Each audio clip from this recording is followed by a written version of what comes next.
Roadside Demons and Hotel Nightmares.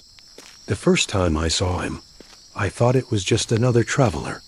A man with a backpack, standing by the roadside, thumb out, eyes hollow. But when I drove past, he was already at the next mile marker, and the next, and the next. My headlights couldn't catch him right, like his face was more shadow than skin. Tell me if the road itself birthed its own demons. Would you still keep driving? I was on a cross-country drive, the kind where the highway eats hours whole, and every gas station feels like the last one you'll ever see. It was past midnight, my dashboard glowing faintly, my radio caught between stations. The world outside was flat, endless, blacktop unraveling into nothing. I wasn't expecting horror. I just wanted a cheap bed for the night. But the road doesn't care what you want. The first strange thing was the hitchhiker. He looked ordinary enough, backpack, jacket, thumb out, but he didn't move. He didn't blink. And when I passed him, I swear I saw him grin in my rearview mirror. A few miles later, there he was again. Same stance, same grin. By the third time, I killed the radio. The silence felt safer. The next station was nearly deserted, its lights buzzing like dying flies. The clerk behind the counter didn't look up when I asked about a motel. He just muttered, "Don't drive past midnight. The road doesn't forget faces." His eyes flicked up briefly, as if checking mine, then dropped. I should have asked what he meant. Instead, I just nodded, bought coffee, and left. I found it 10 miles down. A relic of the 70s, neon half-dead, roof sagging, desert view motel. Except there was no desert, only forest pressing in from both sides. The clerk slid me a tea before I spoke. My name was already written on it. Room 6. The carpet squelched under my shoes. When I opened the door, the bed was already warm. I tried to tell myself it was fine. Just another cheap motel.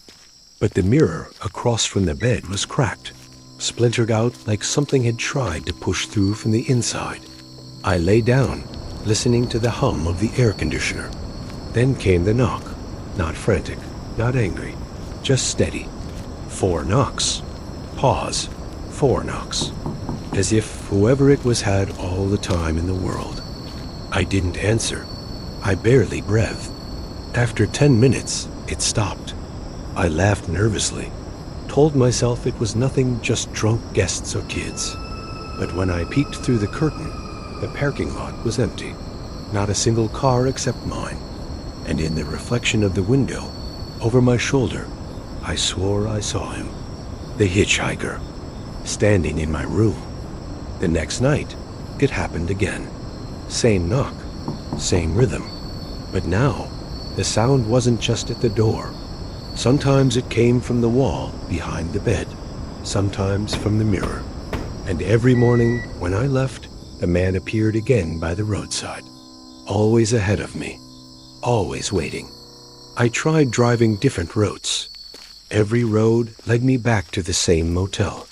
By the 4th night, I stopped pretending. The motel wasn't just a place. It was a loop. I left at dawn, drove for hours, only to end up back in the same cracked parking lot.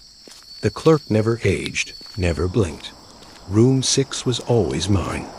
The bed was always warm. I realized that I hadn't checked into the motel. It had checked into me. That night, I answered the knock. Slowly, the door creaked open. The hitchhiker stood there, backpack leaking something black onto the carpet. His eyes weren't eyes anymore. They glowed like headlights in fog, beams cutting into me. His smile was a wound across his face, gums splitting, teeth too many. He whispered, "You checked in. You can never check out." And then I heard my own voice answer him. If you're listening to this, know one thing. The road keeps memories, but they fade unless you leave a trace. If I vanish, this story is the only proof I existed. Hit subscribe. Leave a comment. Anything. Otherwise, the road will erase me, and maybe you'll forget you ever heard this. Maybe that's how it starts, by forgetting. I tried fleeing again. Windows down, music blasting, praying the sun would rise, but the sun never rose. The highway just kept circling, signs repeating. Every gas station sold the same coffee. Every exit looped back.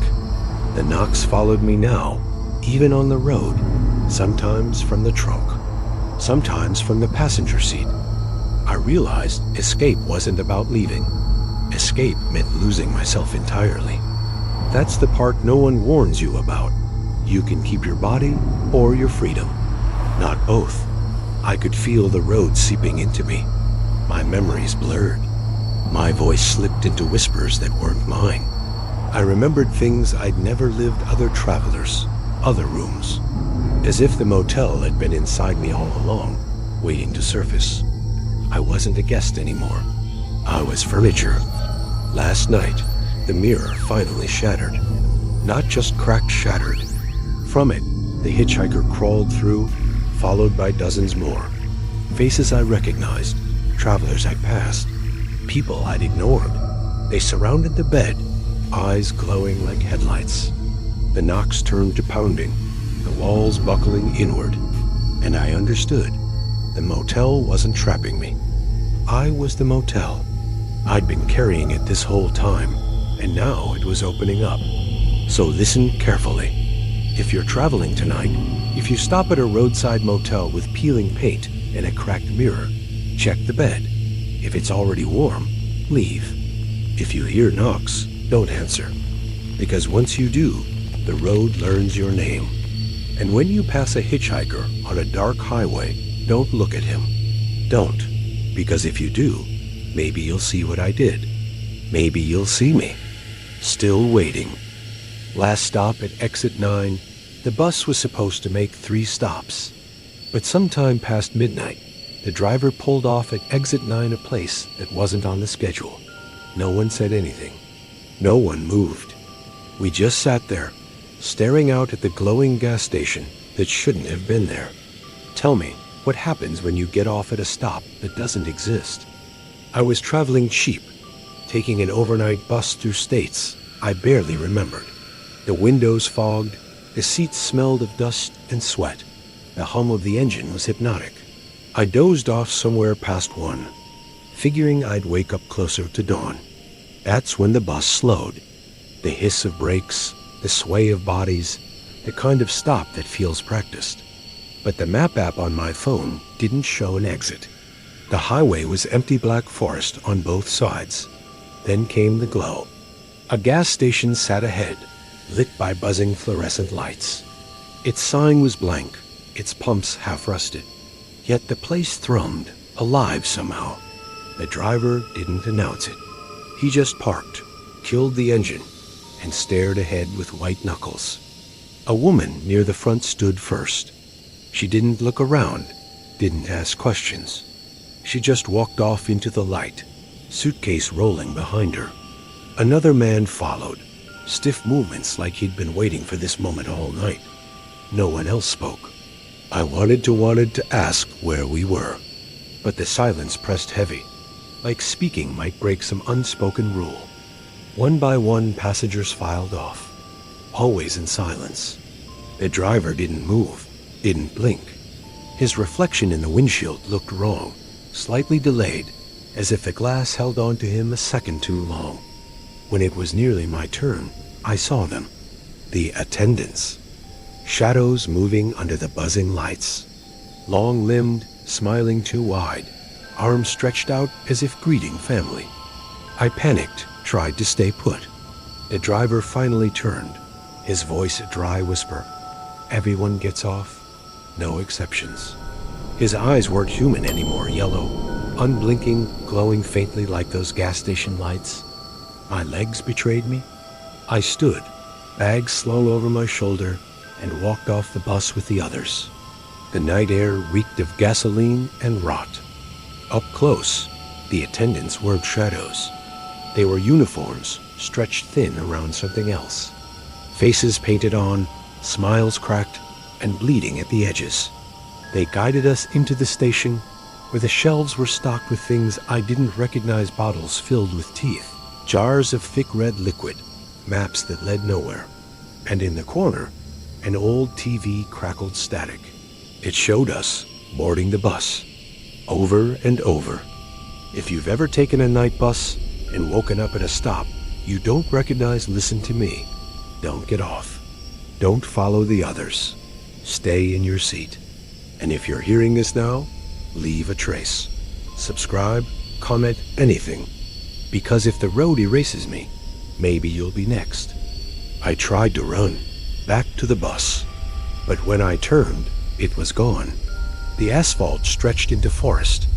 No sign of headlights, no hum of an engine. Just silence.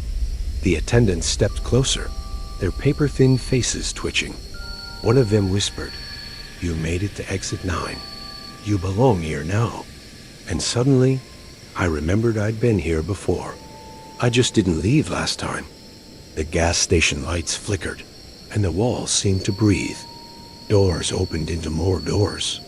Hallways stretched into nothing.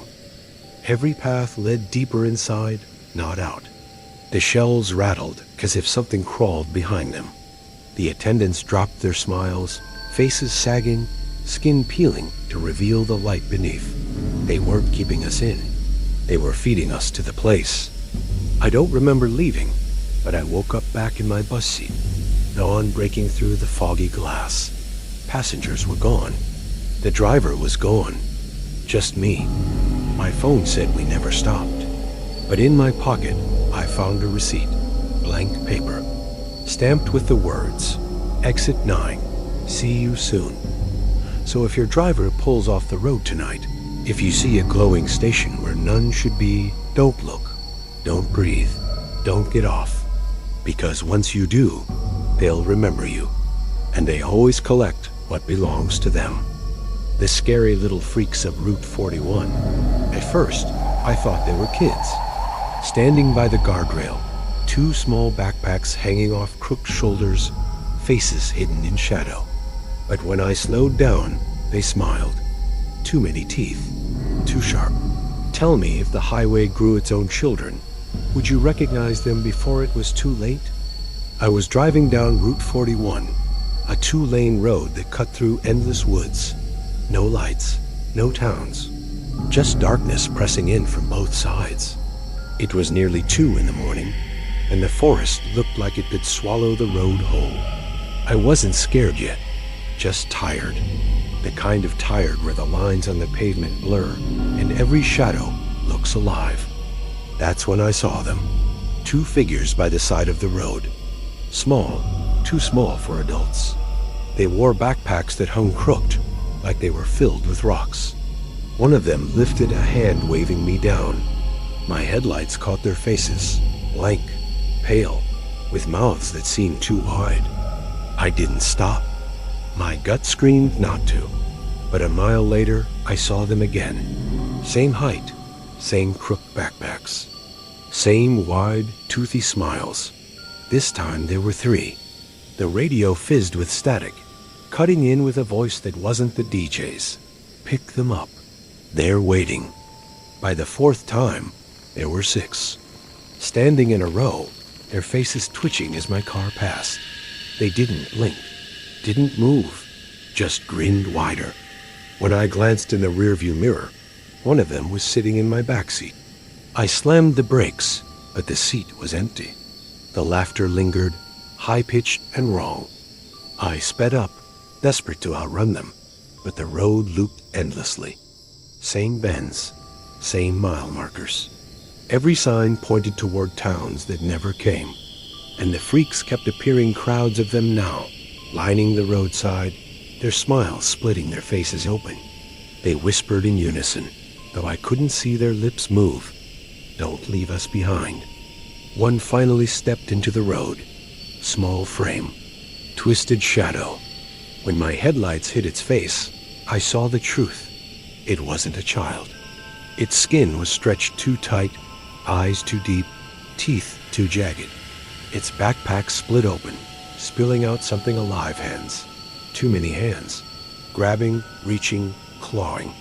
The others clapped and laughed like children on a playground. If you're ever driving late at night and see kids with backpacks on the roadside, don't stop. Don't even slow down. And if you're listening now, leave a trace. Subscribe, comment, anything. The freaks feed on forgotten names, and if no one remembers me, I'll be theirs forever. I tried turning off Route 41, but every side road curved back. The freaks started walking closer, their little shoes dragging, their shadows taller than they should have been. My headlights flickered, and for a moment I saw the road not as asphalt, but as skin, veins pulsing beneath. And the freaks weren't outside anymore. They were inside, crawling through the dashboard, whispering in the vents. I finally abandoned the car, ran into the forest. But the woods weren't woods. The trees bent inward, forming walls, branches locking me in. The freaks followed, dozens of them now. Their grins split ear to ear, their laughter layered like 100 radios tuned to the same broken station. And I realized then the freaks weren't chasing me. I was theirs already. If you ever take Route 41 and you see a row of children with backpacks waiting by the roadside, don't look at them. Don't wave. Don't even think about stopping. Because once you notice the freaks, they notice you. And if you hear laughter in the back seat tonight, don't turn around. That's not your passenger. That's them still waiting.